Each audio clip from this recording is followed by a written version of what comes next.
Assalamualaikum warahmatullahi wabarakatuh. Innal hamdalillah nahmaduhu wa nasta'inuhu wa nastaghfiruh wa na'udzu billahi min shururi anfusina wa min sayyiati a'malina, amma ba'd. Pertama-tama mari kita panjatkan puja-puji syukur kita terhadap Allah Subhanahu wa taala yang mana telah memberikan kita nikmat sehat, nikmat iman, sehingga kita masih bisa berkumpul di majelis yang diberkahi oleh Allah ini. Saya selaku Amir Majelis akan membacakan susunan acara. Yang pertama yaitu pembukaan, yang kedua memasuki acara inti yaitu musyawarah evaluasi bulanan. Untuk mempersingkat waktu, mari kita mulai musyawarah ini dengan membaca doa thalabul ilmi. Bismillahirrahmanirrahim. Rabbi zidni ilman, Allahumma anfa'ni bima 'allamtani wa 'allimni ma yanfa'uni warzuqni ilman yanfa'uni. Beranjak ke acara yang kedua yaitu musyawarah evaluasi. Pada Ustadz Ahmad Asy'ari kami persilahkan. Bismillahirrahmanirrahim. Assalamualaikum warahmatullahi wabarakatuh. Waalaikumsalam.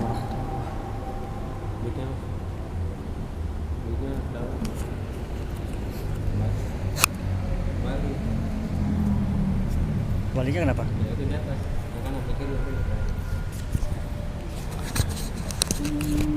Jatuh. Ya. Alhamdulillahillazi arsala rasulahu bil huda wa dinil haqq liyuzhirahu 'alad dini kullih walau karihal musyrikun. Allahumma shalli ala sayyidina Muhammad wa ala ali sayyidina Muhammad kama shallaita ala Ibrahim wa ala ali Ibrahim fil alamin innaka Hamidum Majid. Qala Allah ta'ala fil Qur'anil Karim wa innaka la ala khuluqin azim. Amma ba'du. Dewan Asatidz yang dirahmati Allah Subhanahu wa taala, pagi ini kita bermusyawarah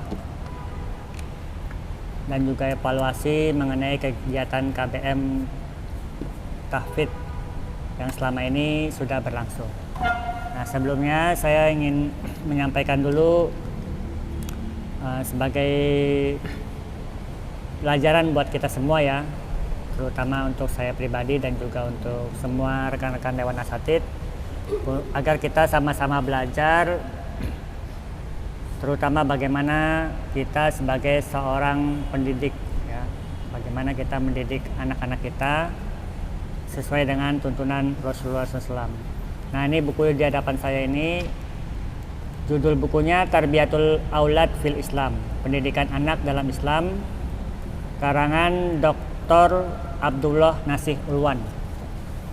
Nah, saya langsung lompat ke bagian tentang bagaimana kita mendidik anak kita, terutama dalam bab memberi hukuman. Ya, terutama dalam bab memberi hukuman.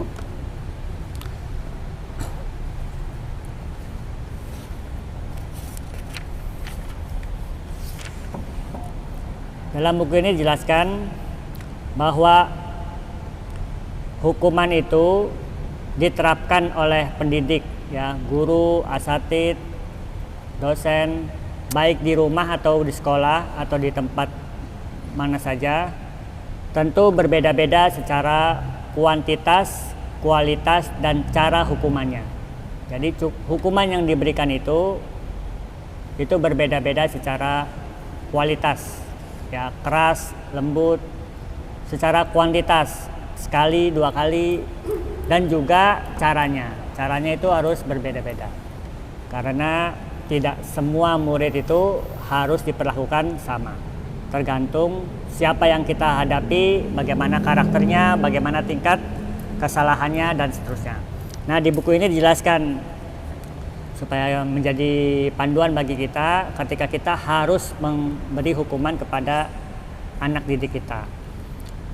Cara yang dianjurkan, yang pertama adalah ketika kita memberi hukuman kepada anak, yang paling utama itu kita harus mendahulukan sikap lemah lembut.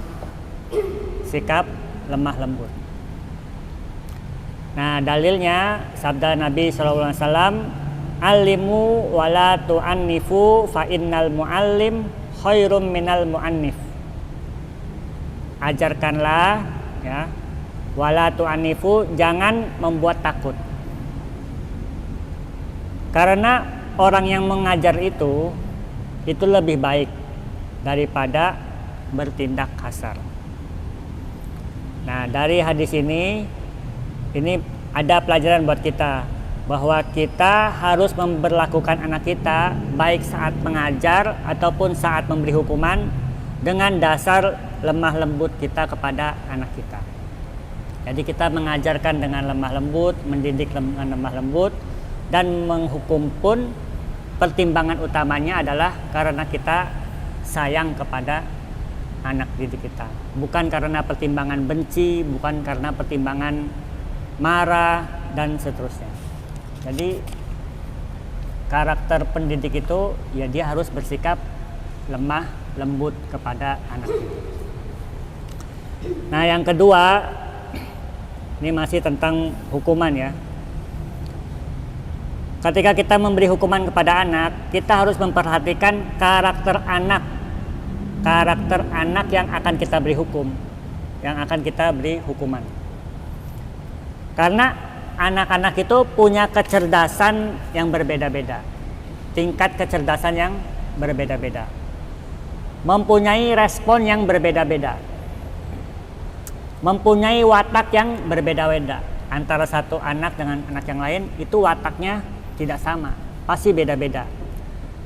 Ada yang pendiam, ada yang temperamen, gampang marah. Nah, anak itu ada yang gampang marah, pokoknya gampang reaktif, gampang bereaksi. Ada yang seimbang, dia bisa diam, sewaktu-waktu bisa diam, bisa juga sewaktu-waktu dia temperamen, marah. Nah, karena tiap anak itu punya karakter yang berbeda-beda, maka kita pun harus memperhatikan. Tidak bisa hukuman itu meskipun kesalahannya sama, tetapi hukumannya diperlakukan sama terhadap anak yang berbeda-beda ini. Jadi kita harus pertama kali memberi hukuman itu dipertimbangkan adalah setelah kita tentu harus bertujuannya dan sikap kita, hati kita itu lemah lembut, sayang, itu perhatikan karakter anak. Karakter anak itu beda-beda. Belum lagi ya di buku ini jelaskan, belum lagi nanti faktor keturunan dari keluarga. Ada yang keluarganya itu memang mudah emosi dari ayah bundanya, kakek neneknya. Ya. Ada yang memang ayah bundanya itu ya memang pendiam, tidak banyak bicara, tidak banyak bersikap. Jadi kadang kita nggak tahu nih anak marah atau senang, kita nggak tahu. Atau juga faktor lingkungan dia di rumah seperti apa, di sekolah bagaimana, di lingkungan tempat dia bermain seperti apa, dan faktor-faktor yang lain. Jadi faktor-faktor itu kan yang menentukan nanti karakter anak, jiwanya si anak, sifatnya si anak. Nah, itu juga harus kita pertimbangkan ya, ketika kita harus memberi hukuman kepada anak. Makanya ada anak itu cukup kita beri muka mesem gitu, dia udah ngerti. Dia udah ngerti kalau kita nggak suka. Ada yang kita udah muka cemberut, udah dipelototin, nggak ngerti-ngerti juga. Jadi karakter anak ya seperti itu. Ada juga yang memang harus dinasihatin, diomongin berkali-kali dia baru paham. Tapi kalau cuma dipelototin doang, diliatin doang, dimesemin doang, dia belum ngerti. Ya.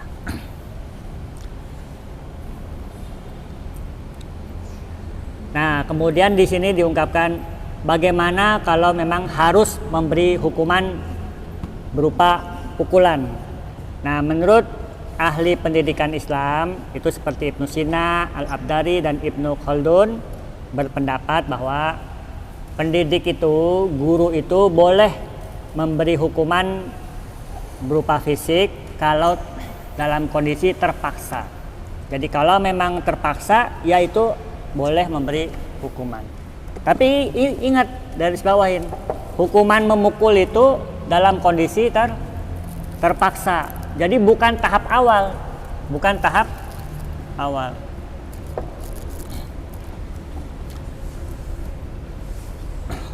Kapan boleh memukul? Kalau sudah diberi nasihat, kalau sudah diberi ancaman, kalau sudah diberi pengaruh, ya, dipengaruhi oleh kita, kalau dipengaruhi itu dibujuk oleh kita, nah, baru boleh nanti naik ke tahap berikutnya, yaitu memukul.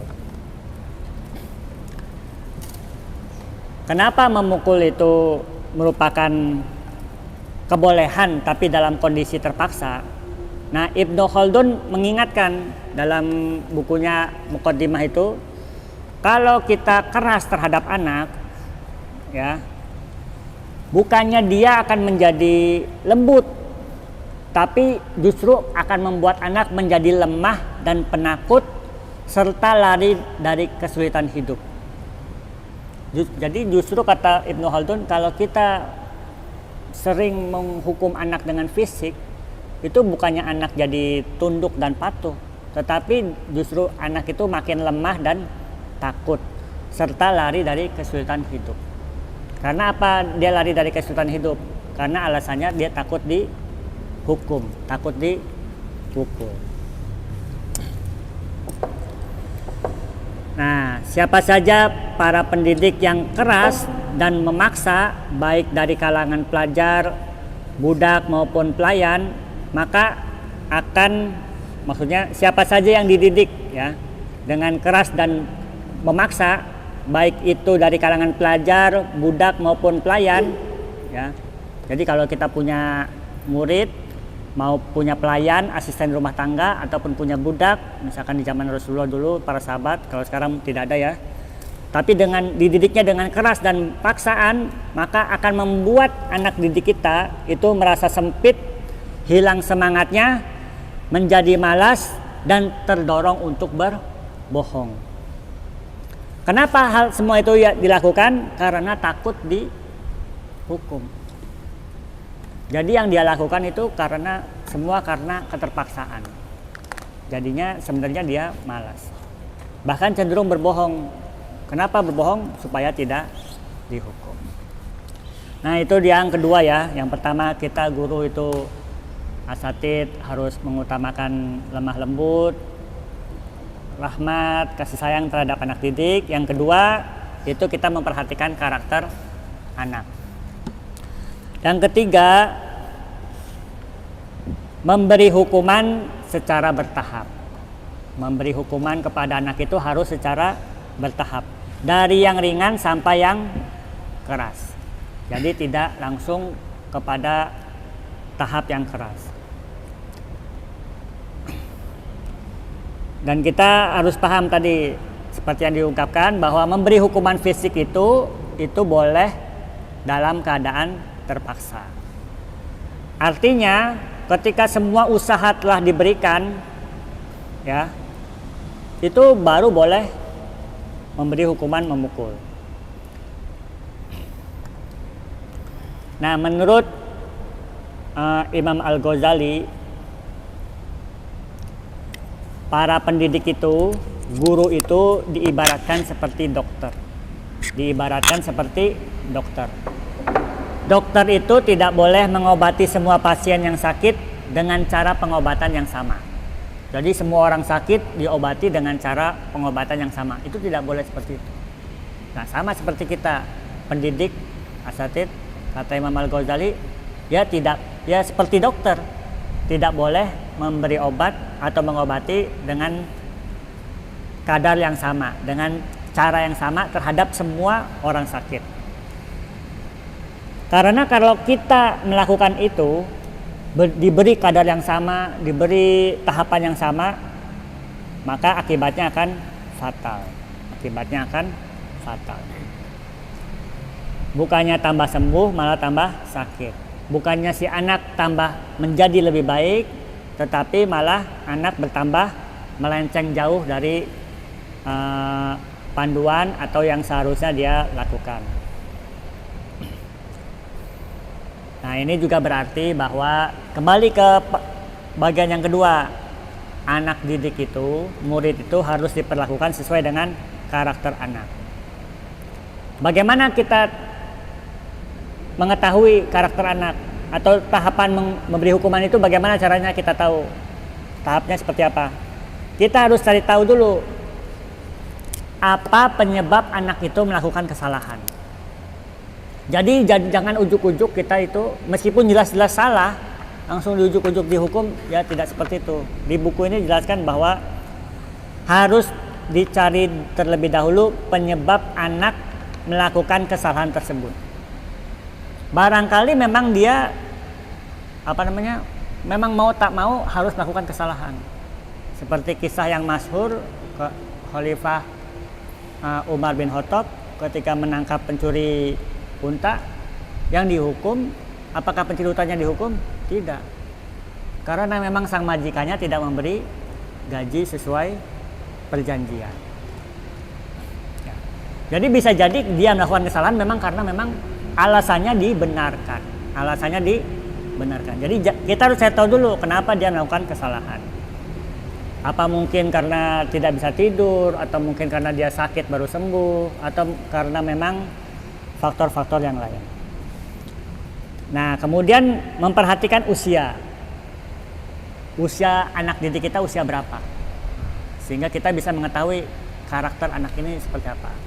Usia seperti sekian tahun melakukan kesalahan ini bagaimana? Wajarkah? Tidak wajarkah? Ya kan? Gitu. Kalau tidak wajar, sudah berapa kali dia melakukan ini kesalahan ini? Baru pertama kali kah? Sudah berkali-kali kah?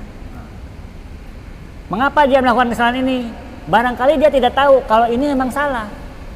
Karena kita tidak ngasih tahu kalau perbuatan ini salah. Ya. Ada misalkan di rumah kita atau di mana saja, anak didik kita misalkan membuka tas temannya, kemudian mengambil barangnya, maksudnya untuk meminjam.